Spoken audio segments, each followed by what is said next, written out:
Happy New Year. And when we get to a new year, we are all about resolutions. And what is really a resolution? Well, it really is about making goals for ourselves. And as businesses, boy, do we love making goals. But time and time again, I have seen it and you've seen it too. Businesses, we fail at what we're trying to accomplish. We make these goals and we either don't meet them at all or we find that we were just doing the wrong thing at the wrong time.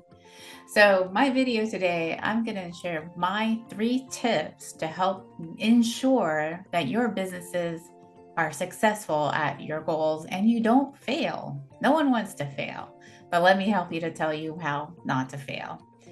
And if you don't know me, you're new to the channel. My name is Stacey Oliver Canapa. It's called Stacey OK is also what I'm known as, and I have 20 plus years experience as a business consultant. And during those times, I specialize on the people side of business. That's helping leaders and organizations with their people through HR, through training, through writing SOPs. I do it all. At the end of it, it's just to make sure that everyone is performing at their highest level possible. And what I'm going to tell you today, like I said, is my 3 tips to make sure that you don't fail at business goals. Tip number 1. Did you ask everybody about your goals?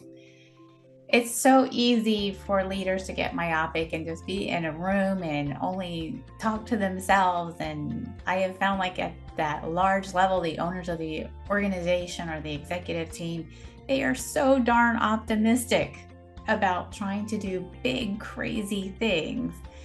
And it seems like even with doing the projections, it all makes sense on paper.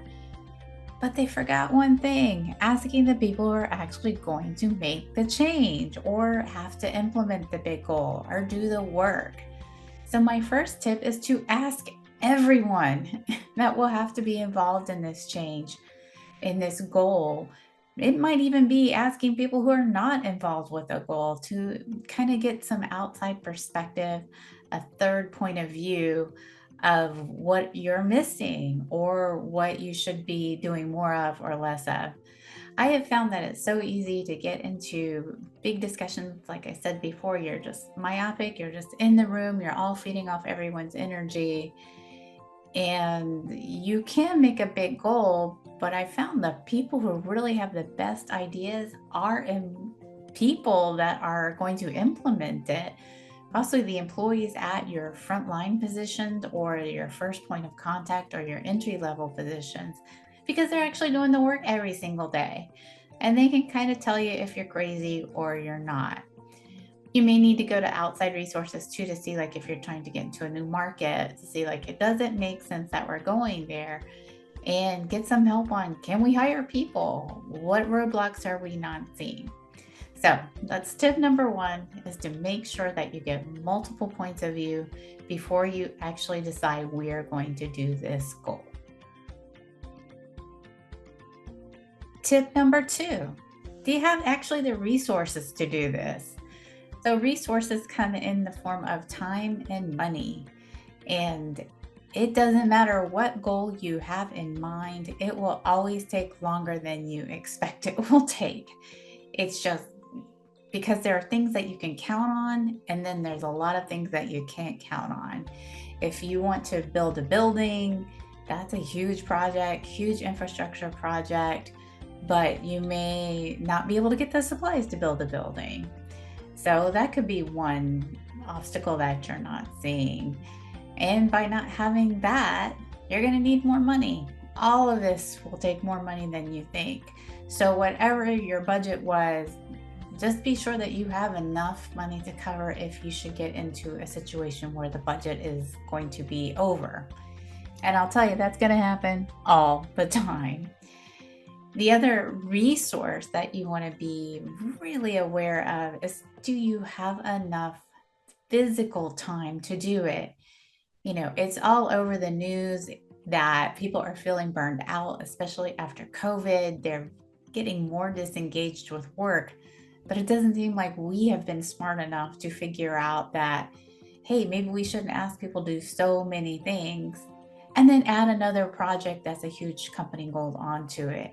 where that goal may, it may affect their bonus at the end of the year.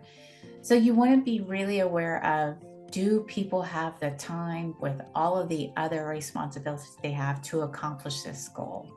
So remember, number two is, do you have the resources and systems? I'm going to add one more into that I just thought of, the technology to implement this goal and to make it happen. All right, we are to number three. Number three is about, do you have much to change fatigue going on? So, when you're trying to make a goal happen, either in business or in your personal life, if you're trying to change too many things at once, it makes it very hard to be successful at anything. And I've been in organizations, either as an employee or a leader or a consultant, where they're just changing too often.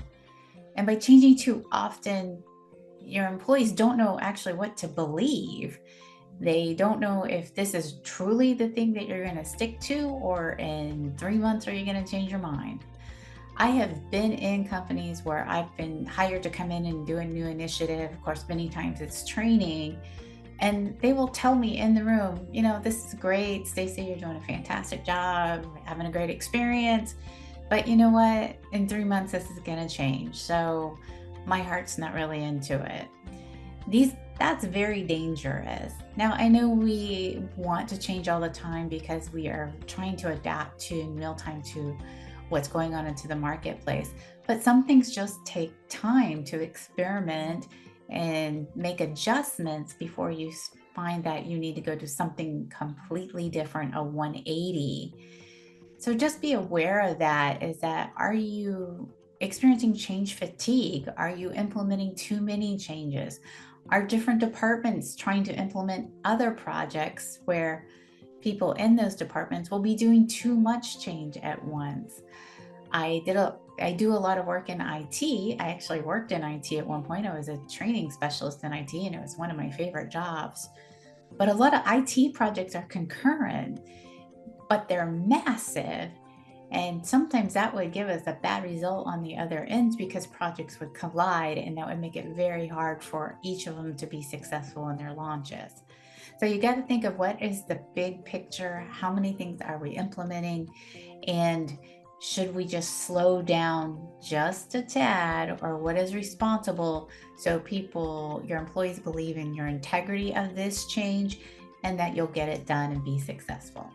So that is tip number three. Are you encouraging change fatigue, or are you managing change fatigue? So there you go. That is the end of it. My top 3 tips to make sure that your company goals are successful for this new year, whether your new year starts on in January or you do a different fiscal cycle. It doesn't matter. It's all the same. So you want to make sure that you've asked everybody for their points of view of that. Is this something we should do, and can we do it? Secondly, do you have the resources to do it, and time, money, and everyone's daily responsibilities? And finally, are you managing change fatigue? Is this just another goal that's going to go on top of another goal, and people are tired and burnt out and they just do not believe you? So if you enjoyed this video, as always, please let me know. And the next video is going to be all about, how do you get your employees to change individually? Thanks so much, and I wish you all the best for much success this year and every day.